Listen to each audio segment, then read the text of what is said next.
Muchea market report for the 9th of November 2020. Today the market was red hot. Trade cattle 330 through to 340 cents to be firm. The real big movers today were the weaner steers on the heavy end, up probably 10 cents, 420 through to 435 cents a kilo.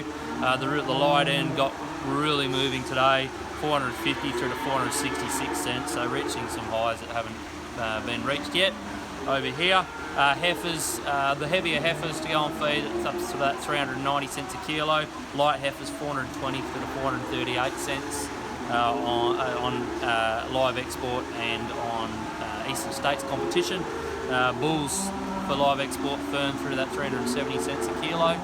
The cows 270 through to 290 cents, probably up 10, and the store cow market was firm again to that 200 through to 255, quality dependent. And big bulls 280 through to 290 cents a kilo. So yeah, overall market's really strong. Just for a quick reminder, the S&C Livestock Weaner Sale Friday the 11th of December.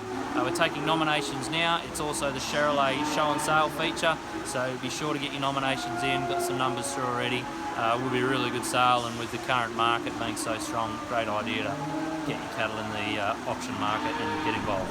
Thank you. Are you partnered with an RMA Network independent livestock and property agent?